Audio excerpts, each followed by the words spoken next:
Hello friends, ನಮಸ್ತೆ. ಇದನ್ನು ಏನಕ್ಕೆ ತೋರಿಸಿದ್ರೆ ಅಂದರೆ ಇಲ್ಲಿ ನೋಡ್ಬೋದು ನೀವು. ಇಲ್ಲಿ ಬಂದದ್ದು ಖಾಲಿ ಒಂದು ಸಿಂಗಲ್ ಪೈಪು. ಆ ಸಿಂಗಲ್ ಪೈಪಿಗೆ ಇವರು ಒಂದು 3.5-4 ಇಂಚಷ್ಟು ಶಿಪ್ ಮಾಡಿದ್ದಾರೆ.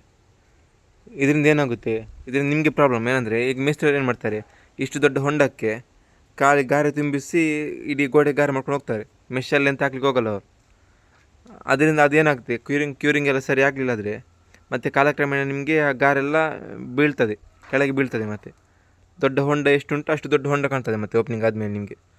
ಅದಕ್ಕೇನು ಮಾಡಬೇಕು, ಎಲೆಕ್ಟ್ರಿಷಿಯನ್ ಅವ್ರಿಗೆ ನೀವು ಹೇಳಬೇಕು, ನಿಮಗೆ ಸಿಂಗಲ್ ಪೈಪ್ ಬರೋದಾದರೆ ಅದಕ್ಕೆ ಎಷ್ಟು ಬೇಕು ಅಷ್ಟನ್ನು ಮಾತ್ರ ಶಿಪ್ ಮಾಡಿ ಅಂತ. ಶಿಪ್ ಮಾಡಲಿಕ್ಕೆ ಆಗ್ತದೆ, ಅವ್ರು ಆಗಲ್ಲ ಅಂತ ಹೇಳ್ತಾರೆ, ಆದರೆ ಆಗ್ತದೆ. ಈಗೆಲ್ಲ ಮಿಷಿನಲ್ಲಿ ಮಾಡೋದಲ್ಲ, ನಿಮಗೆ ಸಿಂಗಲ್ ಪೈಪಿಗೆ ಎಷ್ಟು ಬೇಕು ಅಷ್ಟು ಮಾತ್ರ ಶಿಪ್ ಮಾಡ್ಬೋದು. ಗೊತ್ತಾಯ್ತಲ್ಲ ಫ್ರೆಂಡ್ಸ್. ನೀವಿನ್ನು ಮನೆ ಕಟ್ಟುವಾಗ ಅವ್ರಿಗೆ ಹೇಳಿ, ಎಲೆಕ್ಟ್ರಿಷಿಯನ್ ಅವ್ರಿಗೆ, ನಿಮಗೆ ಎಷ್ಟು ಬೇಕು ಅಷ್ಟನ್ನು ಮಾತ್ರ ಶಿಪ್ ಮಾಡಿ ಅಂತ. ಮತ್ತು ಮನೆ ಕಟ್ಟುವಾಗ ಒಂದು ಎಲೆಕ್ಟ್ರಿಷಿಯನ್ ಅಂತಲ್ಲ, ಎಲ್ಲರೂ ಸಹ ತಪ್ಪಾಗ್ತಿರ್ತದೆ. ಅದನ್ನೆಲ್ಲ ಹುಡುಕಿ ವೀಡಿಯೋ ಮಾಡಿ ಅಪ್ಲೋಡ್ ಮಾಡ್ತಿರ್ತೇನೆ. ಅದನ್ನು ಹೇಗೆ ಸರಿ ಮಾಡೋದು ಏನೆಲ್ಲ ಇನ್ಫಾರ್ಮೇಷನ್ ಕೊಡ್ತಿರ್ತೇನೆ ನಾನು. ಆ ಇನ್ಫಾರ್ಮೇಷನ್ಗೋಸ್ಕರ ನನ್ನ ಚಾನಲನ್ನು ಸಬ್ಸ್ಕ್ರೈಬ್ ಮಾಡಿ, ಮತ್ತು ಈ ವಿಡಿಯೋ ಇಷ್ಟ ಆದರೆ ಒಂದು ಲೈಕ್ ಮಾಡಿ.